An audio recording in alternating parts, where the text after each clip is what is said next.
¿Qué son las heridas en tus manos? La traición de Jesús a sus discípulos. Zacarías capítulo 13.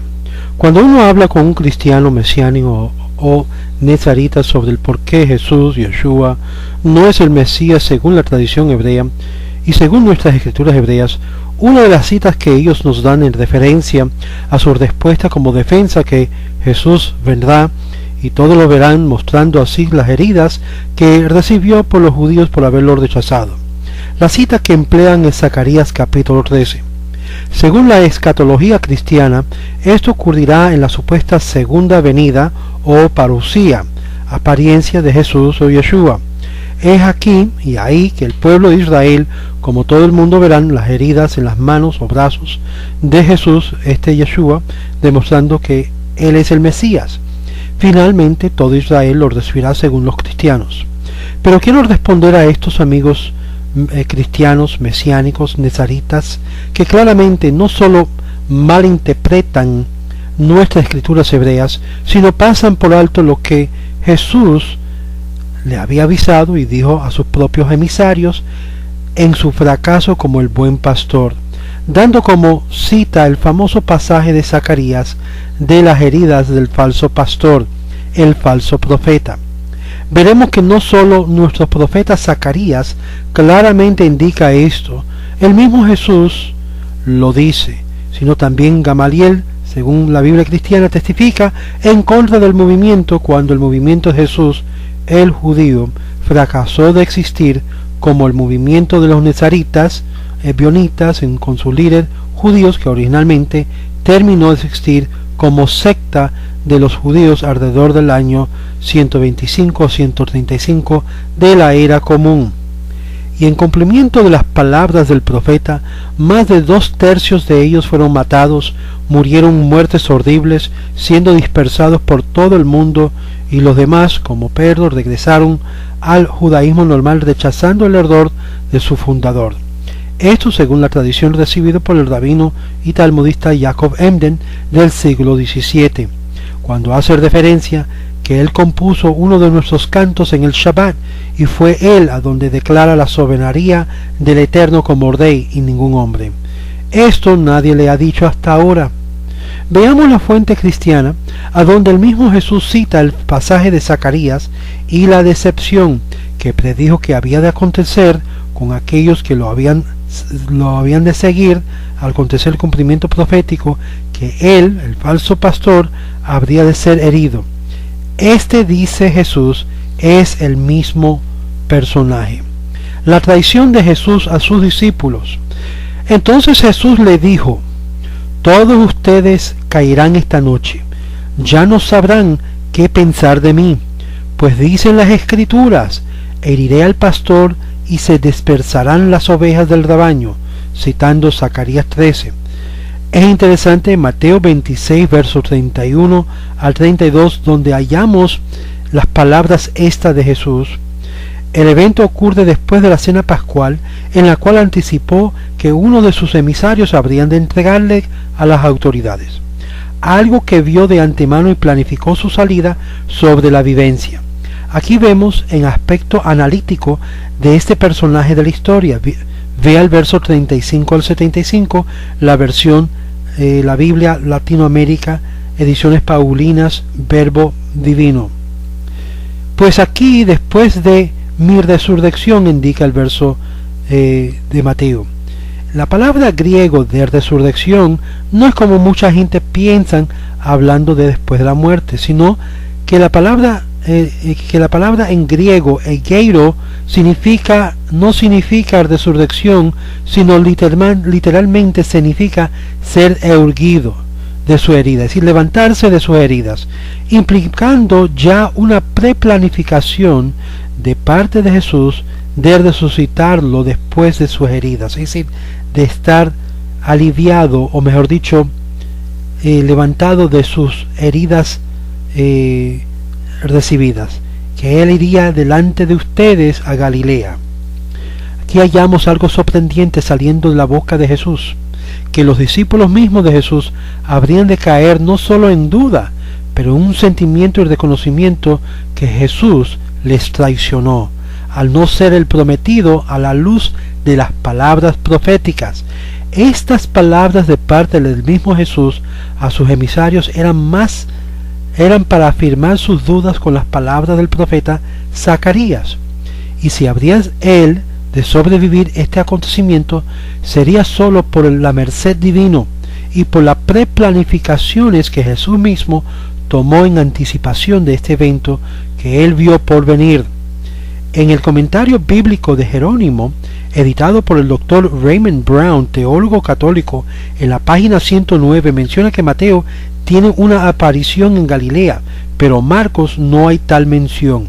Aquellos que dicen que Marcos es más antiguo que Mateo insisten que la historia de la resurrección fue introducido a la historia de Marcos después del siglo II o III de la era común.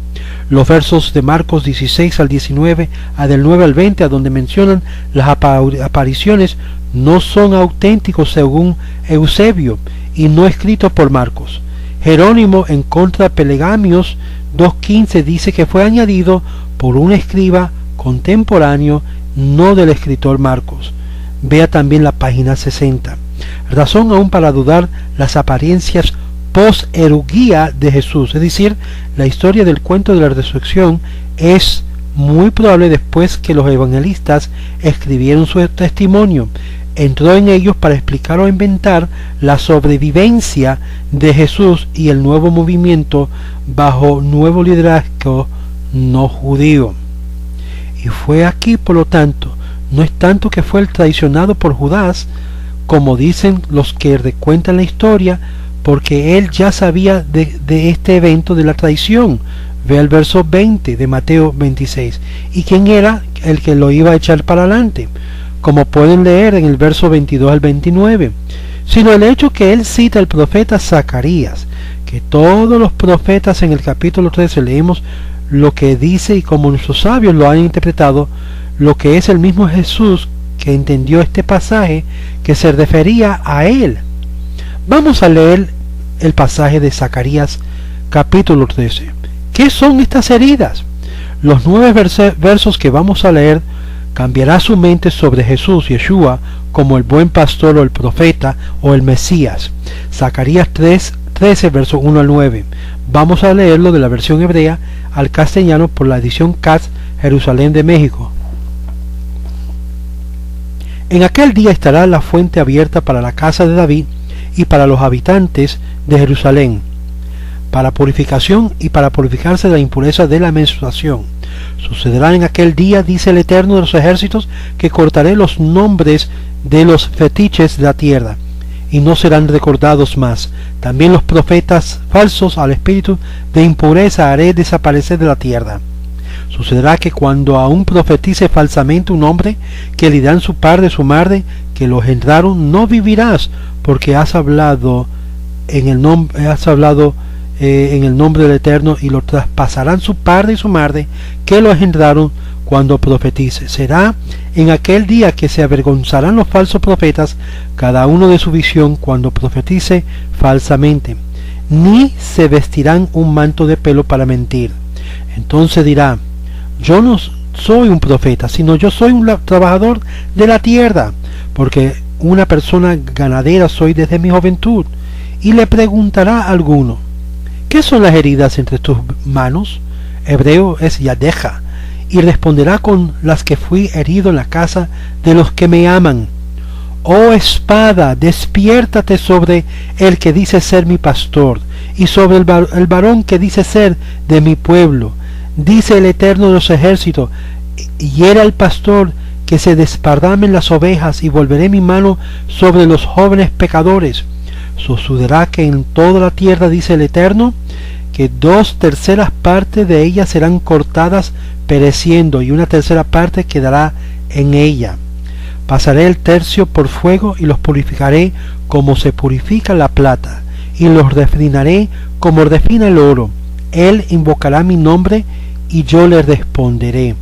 Yo he dicho, mi pueblo es él, y él dirá, el Eterno es mi Dios. ¿Cómo entendían el pueblo judío este pasaje de Zacarías 13 que acabamos de leer, según nuestros sabios y el mismo Jesús? ¿Qué son esas huellas en sus manos? En aquel día estará la fuente abierta para la casa de David y para los habitantes de Jerusalén, para purificación y para purificarse de la impureza de la menstruación. Esto tomará lugar en el futuro, cuando se abrirá la fuente en Jerusalén. Queda aún en el futuro según Rashi, porque el presente no hay ninguna fuente en la santa ciudad. Los rabinos conectan este versículo de Zacarías capítulo 13 con el capítulo 14 verso 8, que esta fuente comenzará en el templo y ningún otra fuente será mezclado con ella. Cuando alcanza la entrada de la casa de David, etcétera, Sion, afuera de Jerusalén será un río fuente, un río fuerte, dice Rashi en su comentario de Yoma, Talmud Yoma 78a, y también comenta así el rabino Kimshi.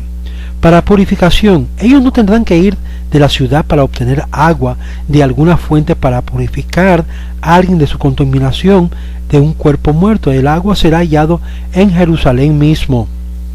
Unidad y para esparcimiento, así lo parafrasea Jonatán. Yo le perdonaré sus pecados, y ellos llegan a purificarse con el agua de esparcimiento y con las cenizas de la vaca de purificación, con ceniza de purificación, dice Rashi. El rabino Kimshi, quien explica este versículo literalmente, y Rashi sigue Jonatán explicándolo figurativamente. El Talmud 78a, sin embargo, dice que los hombres y las mujeres quien tienen un flujo, mujeres menstruantes y mujeres que han dado de nacer, se bañará en la agua para purificarse a sí mismo. Aparentemente, le nidá, los sabios lo interpretan como menstruante. El hecho que una mujer menstruante no necesita emergirse en esta agua de fuente para purificarse, porque agua de lluvia es aceptable. El rabino Kimshi dice que cuando la mujer experimenta un flujo, aparte de los días esperados, cuando ella es conocido como Zavá, entonces el agua de la fuente se requiere.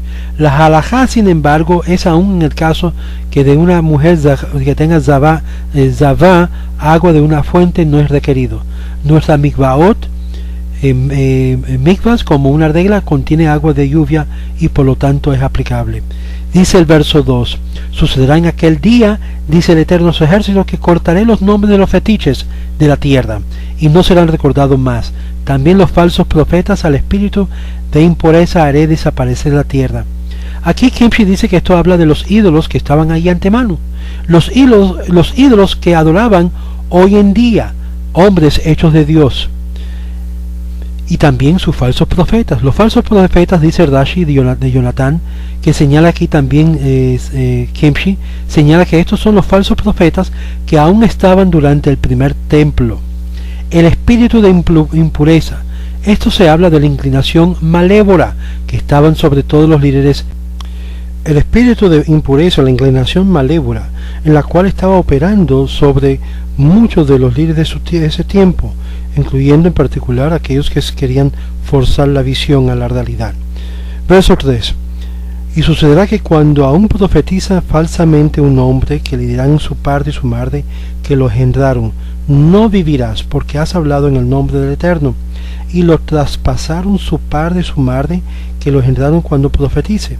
De hecho, yo removeré los profetas falsos, dice el Eterno, pero sí habría un pecado singular quien profetiza falsamente y clama de estar hablando por Dios. Los israelitas en ese tiempo estarán poseídos de entendimiento para discernir si está hablando la verdad o la mentira, y sus padres los castigará por profetizar falsamente. Este es el comentario del verso 3 de este pasaje de Zacarías, de acuerdo a Kimchi. Todo este pasaje está hablando del falso profeta, de la impureza, de los hijos rebeldes en contra de la voluntad de Dios. Todo esto es el mensaje de este pasaje. No vivirás. Los traspasaron. Kimchi surge que los pueden castigar con golpes o herirlo para castigarlo. También puede significar, de acuerdo a Kimchi, que lo pueden integrar a la muerte, como si ellos dijeron no vivirás. Los padres serán tan llenos de amor a Dios que aún estarían dispuestos a matar a su propio hijo para que así corrige su conducir. Esto es de acuerdo a Rabino Kimchi y a Ibn Ezra. Verso 4. Y será en aquel día que se avergonzarán los falsos profetas, cada uno de su visión, cuando profetice falsamente, ni se vestirán un manto de pelo para mentir. Cuando vean que sus profecías no se han realizado, serán avergonzados, dice el Rabino Kimchi.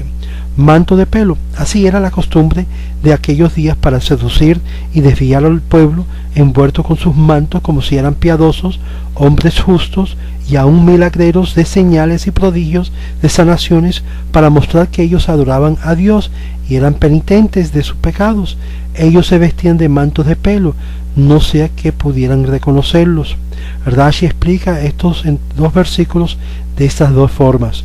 Uno, que los falsos profetas ya no más usarían el manto de pelo como lo hacían anteriormente, y así ganarían la credibilidad a través de la ropa de penitentes. Vea contraste entre el vestuario de Juan el Bautista y Jesús. Número 2, y ya no usarían el manto de pelo, así pueden negar que jamás clamaron ser profeta o profetizaron falsamente. Ellos clamaron que con su trabajador de la tierra, como dice el siguiente verso. Entonces dirá: yo no soy un profeta, sino yo soy un trabajador de la tierra, porque una persona ganadera soy desde mi juventud. Aquel que le pregunta a él ¿cuál es tu ocupación?, dice a Ibn Ezra, él le responderá a aquel que le pregunta: ¿a dónde está tu profecía? Yo soy un trabajador de la tierra. Y si tú me preguntas por qué me secludo a mí mismo en el campo, como los profetas acostumbraban a hacer, te diré que no me he secluido por causa de profecía, sino por causa que soy un trabajador de la tierra, y tengo que irme profundamente en el campo para cosechar y escarbar la tierra, según Mesudá David. ¿Por qué me encomendaron ganado desde mi juventud? Vea el paralelo de esto en Génesis 26, verso 14, según el rabino David Kimchi explica que él me enseñó a ser un pastor de ganados, ocuparme con la agricultura. A Ibn Ezra rinde en este mismo pasaje: un hombre me dejó una herencia de la tierra que he tenido desde mi juventud. Mesudá David explica: si me preguntas por qué yo clamé ser un profeta desde mi juventud, yo te diré que un hombre me sedujo y me inició en la ocupación de un profeta, pero Dios jamás me habló. Y le preguntará a alguno: ¿qué son las heridas entre tus manos? Aquí algunos lo interpretan brazos, pero el hebreo dice y usa la expresión yadeja, que significa manos, y le responderá: con las que fui herido en la casa de los que me aman. Rashi entre vosotros dice que esto se refiere a vuestros hombros. Allí fue el lugar a donde le daban lastigazos a los pecadores de Israel. Es aquí que claramente esos lastigazos fueron actos de amor para corregir el pecador. Aquí veremos un perfecto retrato de las llagas y heridas de expresiones de amor del pueblo de Israel hacia un rebelde de la casa de Israel. En la casa de mis amigos, ¿quién me ama? Y me reprobaron a mí seguir el sendero recto, que querían corregir mi sendero. Las huellas y las heridas de este que aparece con heridas en sus manos, de este es demostración que Israel ama a los suyos, pero corrigen a los que cometen errores contra Dios y el pueblo. El hecho que habla en el nombre de Dios cuando Dios no le ha hablado es un fuerte castigo sobre este que tiene las heridas en sus manos. No le dijo la verdad a sus seguidores. El que tiene las heridas en sus manos traicionó la esperanza que tenían en él de ser quien todo Israel esperaba. ¿Cuál es la consecuencia a este? Leamos el siguiente verso, la cual Jesús cita directamente en el Evangelio de Mateo de la boca del profeta Zacarías, que trata del pastor falso, o el hombre no bueno, el que es no buen pastor. Y los siguientes versos vemos que ocurrió en la vida de Jesús y de sus discípulos exactamente como está delineado acá. Oh espada, despiértate sobre el que dice ser mi pastor, sobre el varón que dice ser de mi pueblo, dice el Eterno de los ejércitos. Hiere al pastor que se despardamen las ovejas, y volveré mi mano sobre los jóvenes pecadores, sobre mi pastor, el que dice ser pastor del rebaño de Israel. Rashi, contra quien yo asigné estar sobre mi rebaño de mi exilio, comenta Rashi. Es decir, nada es por coincidencia. Dios permite que sea el que se autoproclama el que asigne sobre el rebaño de Israel, y así lo ve. El varón de mi pueblo, quien yo he asociado conmigo para velar, Netzer, la palabra raíz de Netzer, para velar de mi rebaño como yo lo hago, dice Rashi. Lean las palabras de un pastor fracasado aún antes de este, en Mateo 23, versos 37 al 38. ¿Cuántas veces dice este pastor fracasado? ¿Cuántas veces quise juntar a tus hijos como gallina que recoge sus polluelitos bajo las alas, y tú no los has querido? Pero eso se quedan ustedes con casas vacías. En contraste al buen pastor, logrará reunir a todos los pollitos. El verdadero pastor logrará esa misión básica que se desarrollará el Mesías. El hecho que no logró es indicativo que no fue a quien esperábamos. El mismo Jesús, en responder al joven rico, unos capítulos anteriores en Mateo, también lo corrige, porque él lo llamó a Jesús bueno, y que solo Dios es bueno. Mateo 19, verso 17. Claramente el mismo Jesús se excluyó de ese título de ser llamado bueno. De esta forma Jesús se excluye de ser no solamente bueno, sino buen pastor, buen mensajero, buen líder del rebaño, porque solo Dios es bueno, y Dios tiene que estar con el líder, el Mesías, para reunir al redil de su rebaño, la casa de Israel, la cual Jesús no logró hacerlo, como hemos leído de su fracaso a confesarlo en Mateo 23, versos 37 al 38. Y era el pastor. ¿Quién es el pastor que será herido? Según Jesús, es él mismo, pero este pastor no es el buen pastor, el pastor que no es responsable con el rebaño del Eterno, quien no logró el objetivo de reunirlo. Según las fuentes rabínicas, este pastor es llamado el pastor de maldad, según Rashi.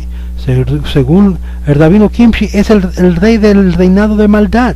Ordo lo llama el rey de Babilonia, y Ordos aún el rey malévolo de Roma.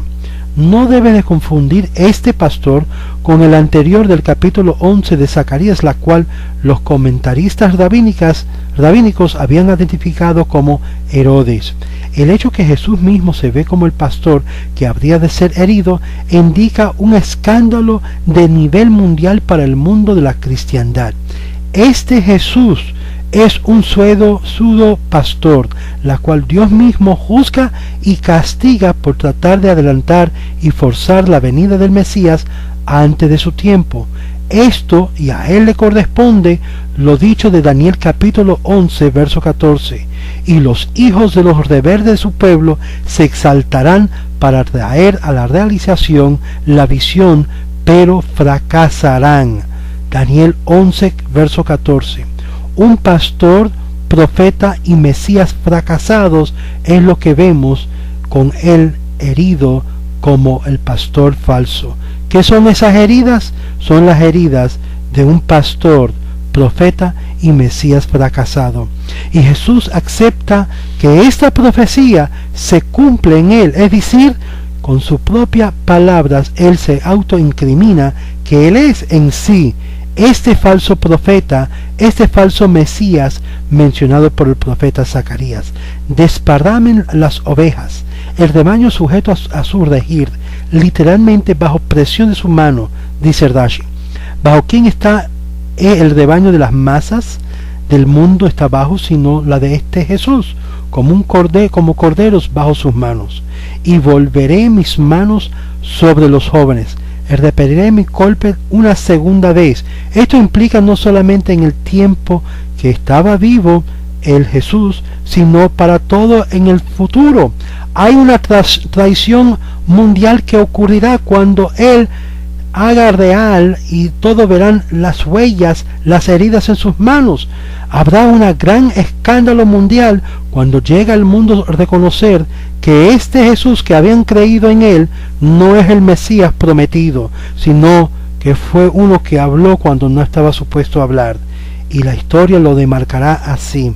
Al aplicar esto a Jesús a sí mismo y sus discípulos, esto significa la primera vez que fue cuando lo aconteció durante el periodo entre la crucifixión y cuando se recuperó de sus heridas, y la segunda vez cuando hallamos que salieron con el mensaje según Hechos capítulo 5 versos 34-38, cuando Gamaliel, uno de los más respetados de la comunidad de Israel de la casa de David, amonestó a los sumos sacerdotes y los suyos, a los saduquim, de que hacían con estos, y les hizo recordar a otros casos similares que había ocurrido, que apareció un tal Teudas como Mesías y que se había juntado aproximadamente 400 hombres a él, un número similar a los de seguidores de Jesús a la entrada del templo con los gritos de Hoshiana. Nota que dice, pero lo mataron, y todos los que seguían dispersaron y se desaparecieron. Yehudá el Galileo también arrastró un pueblo en pos de sí, y también Yehudá pereció y todos sus seguidores se dispersaron.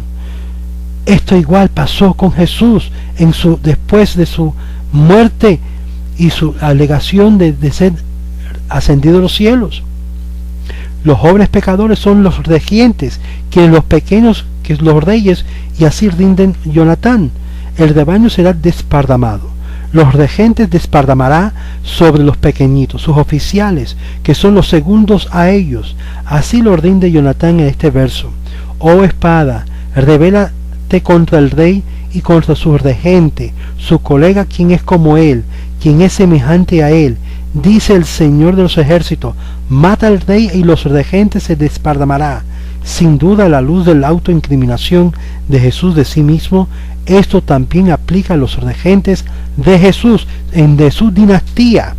Su hermano Jacob murió siendo tirado desde el templo, del techo del templo, y Judá también, y los apóstoles, los cuales fueron matados en muerte horrificantes. Santiago y Jacob lo mataron lanzando del techo del templo, y los demás murieron muertes horribles. Y sus seguidores no quedaron atrás, como vemos en el siguiente verso.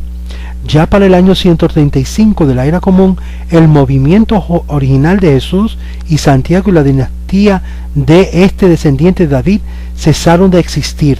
Solo más tarde el movimiento fue usurpado por un gentil, y así por proselitismo un nuevo grupo tomó la religión en Jesús para hacerlo en algo más grande y contrario de lo que el mismo Jesús había creado.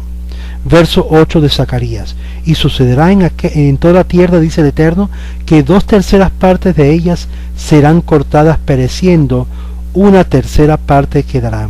A través de toda la tierra de Israel, otros explican que esto se refiere a la tierra, porque solo entre las naciones solo los justos, quien sirve a Dios, sobrevivirán. 1/3 parte quedará. Ellos proselytizará y vivirá. Esto es la manera que la nueva cristiandad sobrevivió, por proselitándose. Esto dice Rashi, esto dice Mesuda David, y explica que dos partes representa Edom y Ismael, quien encabeza todas las naciones del mundo, y la tercera parte representa a Israel. Pasaré el tercio por fuego, y los purificaré como se purifica la plata. Los refinaré como se refina el oro. Él invocará mi nombre, y yo le responderé. Yo he dicho a mi pueblo, es él, y él dirá, el Eterno es mi Dios. Él traerá aquella tercera parte en una vasija que derrita de fuego, dice Jonatán. Así que algunos de los proselitas deberán cargar con el dolor del pacto del Mesías y la guerra de Gog y Magog con Israel. De allí será probado para ver si son o no verdaderos prosélitos. Entonces muchos que fueron previamente convertidos regresarán a sus costumbres antes de ser convertidos y se juntarán a Gog. Y estos lo hallamos la idea en la Agadá de Aborá Zará 3b, el Midrash Salmos 2.5, y también en muchos pasajes. Y cuando él le dirá el Señor, cuando oras él orará al Señor y no a su deidad previo. Claramente aquí vemos que los cristianos se convertirá a la verdadera fe solo que cuando reconozcan que ya no invocarán al falso pastor, al falso profeta, el Mesías fracasado, ni como deidad, sino como lo que hace el pueblo de Israel, solamente al Eterno su Dios, a él invocará. Las heridas en las manos de Jesús indicará en el futuro la traición que él hizo en contra de su pueblo Israel y contra su Dios. Esto será un símbolo de vergüenza para una eternidad en el cuerpo fisiológico de Jesús, de Yoshua. Esto indica que el pueblo y su familia buscó que fuera rectificado de su error, y él al final de la cuenta llega a lograr la rectificación y la reparación por el daño que hizo.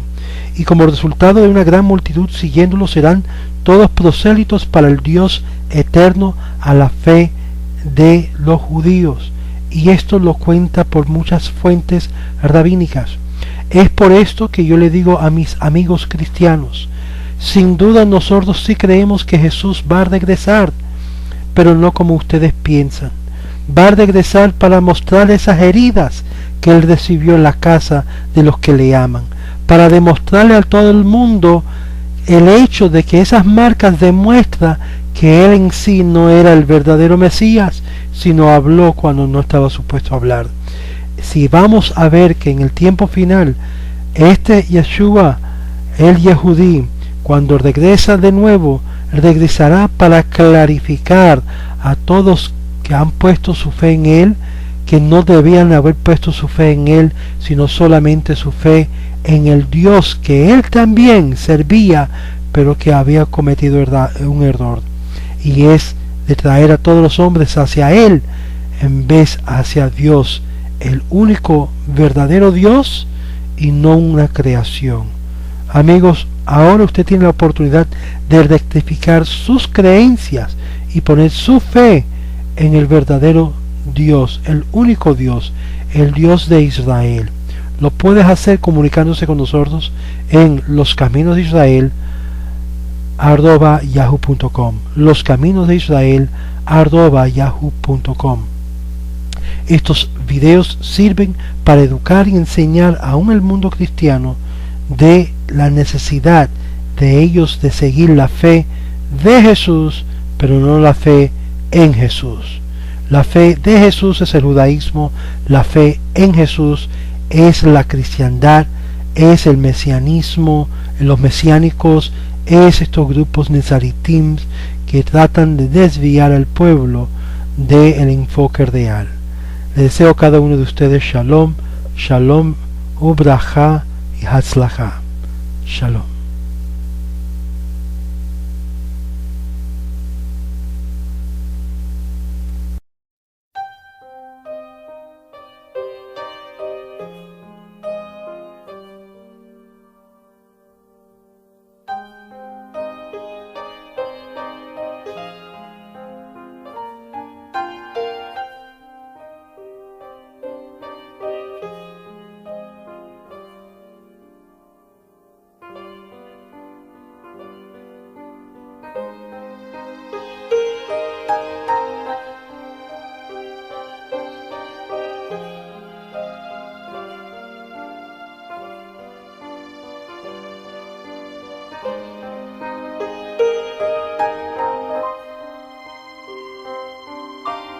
Thank you.